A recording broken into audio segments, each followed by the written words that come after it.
Bonjour tout le monde, c'est Jordan de Zébrier. On se retrouve pour une nouvelle vidéo sur comment trouver une idée de business.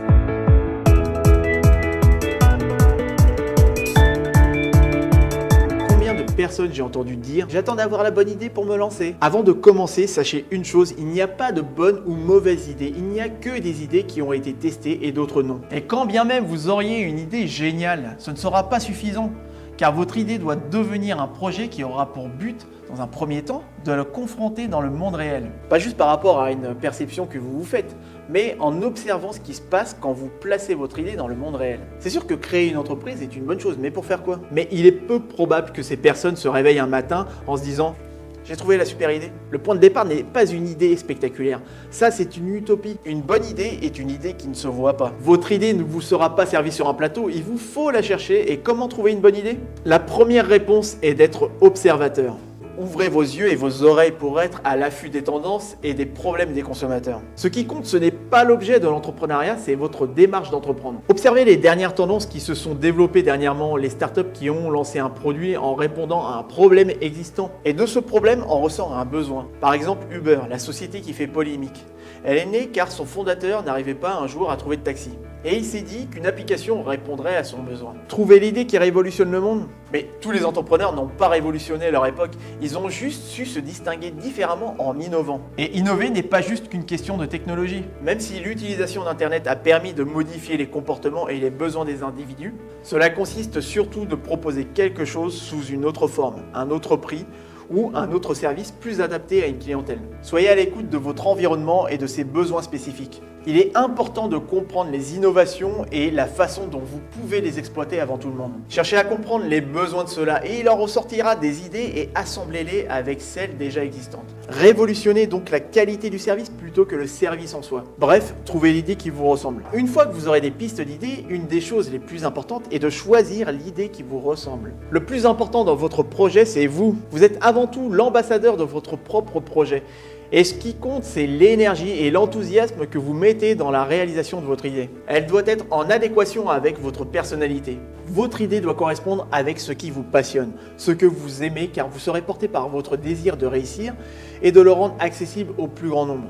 Mais il vous faut aussi être conscient de votre talent et donc avoir confiance en vous et vos idées pour les imposer aux autres. Il est primordial que vous vous connaissiez vous-même. Demandez-vous quelles sont vos valeurs, quels sont vos besoins, vos aspirations et vos centres d'intérêt, ce qui vous motive, vos compétences, votre savoir-faire et qu'est-ce que vous pourriez apporter de différent. Vous connaître est la première chose à faire avant d'entreprendre. Car c'est votre personnalité et votre histoire qui apportera quelque chose de différent de ceux qui ont le même talent que vous et c'est ce qui constituera l'ADN de votre projet.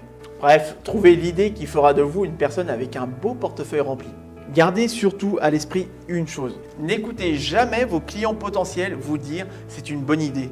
Ne prenez en compte que ces personnes qui vous diront « j'achète ton produit, j'achète ton service ». Un client n'achète pas une idée, il achète un produit ou un service qui répond à son besoin. Une idée, c'est un nouveau produit ou un service, une nouvelle manière de proposer un produit ou un service existant. Il est possible que vous ayez énormément d'idées et que vous vous posiez la question « quelle idée choisir ?» Votre première action sera de mettre de côté les idées qui vous paraissent les moins intéressantes, notamment celles qui sont difficiles à mettre en place, les dangereuses et les non pertinentes.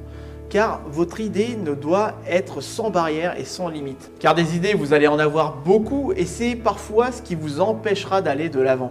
Passez le stade de l'idée car c'est votre projet qui vous aidera à dessiner les contours de votre idée. Notamment par des analyses de marché, de la concurrence, des comportements des consommateurs, mais aussi par la définition des cibles, du modèle économique, etc. Et il y a de fortes chances que votre première idée soit la bonne et que vous la fassiez évoluer à force d'y réfléchir, de la reformuler et de l'améliorer et c'est cette remise en question continue qui vous permettra de bien vous lancer. Une dernière chose qui est la question de protéger son idée. Pour toutes les personnes moyennes ayant des idées, leur obsession première est la protection de leur idée.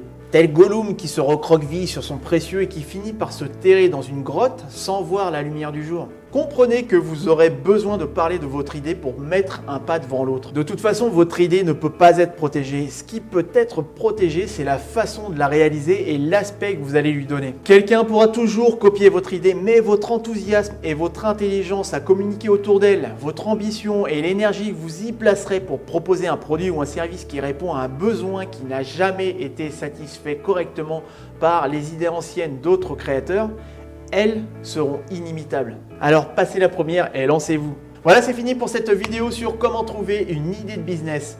Si vous ressentez le besoin d'être accompagné dans la création et le développement de votre projet, je vous invite à me contacter sur mon site oserbriller.com et ce sera un plaisir de vous accompagner. Quant à nous, on se retrouve pour une prochaine vidéo. D'ici là, je vous invite à vous abonner à ma chaîne YouTube. Profitez-en, prenez soin de vous et osez briller dans votre vie.